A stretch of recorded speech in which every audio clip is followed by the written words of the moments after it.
राधे राधे दोस्तों, सबसे पहले YouTube के सभी श्रोतागणों को हमारा सादर नमस्कार। ओम नमो भगवते वासुदेवाय नमः। जैसे कि दोस्तों, भगवान श्री हरि विष्णु की कृपा से ही गृहस्थ जीवन में निवास करने वाले सभी लोगों के शुभ कार्य संपन्न होते हैं। पतित पावनी पुत्र को प्रदान करने वाली पुत्रदा एकादशी व्रत की कथा क्या है, आइए हम सभी जानते हैं। तो धर्मराज युधिष्ठिर कहने लगे कि हे भगवान, आपने पौष कृष्ण एकादशी अर्थात सफला एकादशी का महात्म्य बताकर बड़ी कृपा की। अब आप कृपा करके मुझे पौष माह के शुक्ल पक्ष की एकादशी के विषय में भी बतलाइए। इस एकादशी का क्या नाम है तथा इसके व्रत का क्या विधान है, इसकी विधि क्या है, इसका व्रत करने से किस फल की प्राप्ति होती है और उसमें कौन से देवी देवता का पूजन किया जाता है, यह भी कृपा करके विधान पूर्वक बताइए। जी बोले, हे युधिष्ठिर, पौष माह के शुक्ल पक्ष में आने वाली इस एकादशी को पौष पुत्रदा एकादशी के नाम से जाना जाता है। इसमें भी नारायण भगवान की पूजा की जाती है। विधि पूर्वक इस व्रत को करना चाहिए। इस चर और अचर संसार में पुत्रदा एकादशी के व्रत के समान दूसरा कोई व्रत नहीं है। इसके पुण्य से मनुष्य तपस्वी, विद्वान और लक्ष्मीवान होता है। इसकी मैं एक कथा कहता हूँ, सो तुम ध्यानपूर्वक सुनो। भद्रावती नगरी में सुकेतुमान नाम का एक राजा राज्य करता था। उसके कोई भी पुत्र नहीं था। उसकी स्त्री का नाम सैव्या था। वह निपुत्री होने के कारण सदैव चिंतित रहा करती थी। राजा के पितर भी रो रो कर पिंड लिया करते थे और सोचा करते थे कि इसके बाद हमको कौन पिंड देगा।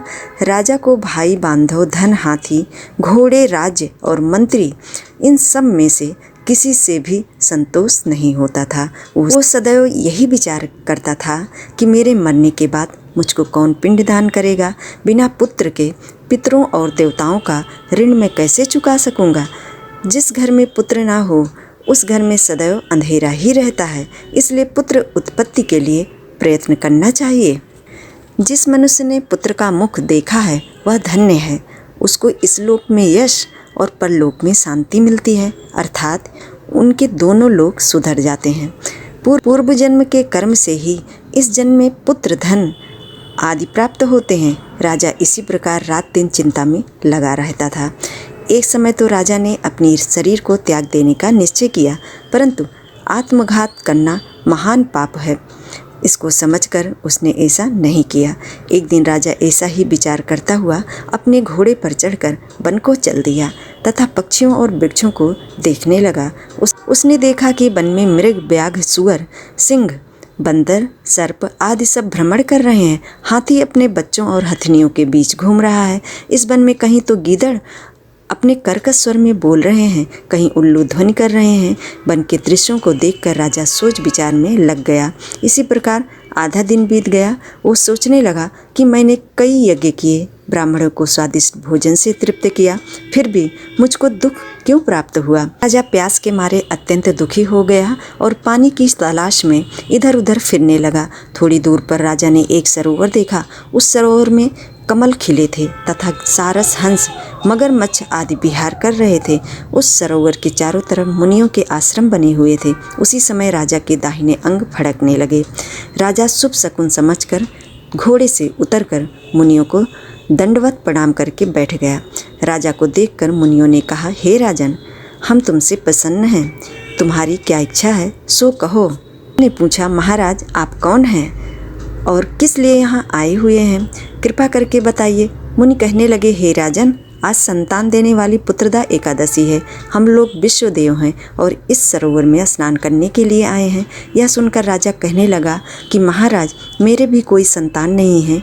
यदि आप मुझ पर प्रसन्न हैं तो एक पुत्र का वरदान दीजिए। मुनि बोले, हे राजन, आज पुत्रदा एकादशी है, आप अवश्य ही इसका व्रत करें। भगवान की कृपा से अवश्य ही आपके घर पुत्र होगा। मुनि के वचनों को सुनकर राजा ने उसी दिन एकादशी का व्रत किया और द्वादशी को उसका पारण किया। इसके पश्चात मुनियों को प्रणाम करके महल में वापस आ गया। कुछ समय बीतने के बाद रानी ने गर्भ धारण किया और 9 महीने के पश्चात उनके एक पुत्र हुआ। वह राजकुमार अत्यंत सूरवीर, यशस्वी और प्रजापालक हुआ। श्री कृष्ण जी बोले, हे राजन, पुत्र की प्राप्ति के लिए पुत्रदा एकादशी का व्रत करना चाहिए। जो मनुष्य इस महात्म्य को पढ़ता या सुनता है उसे अंत में स्वर्ग की प्राप्ति अवश्य होती है। दोस्तों, इस तरह से ये पुत्रदा एकादशी व्रत की कथा है।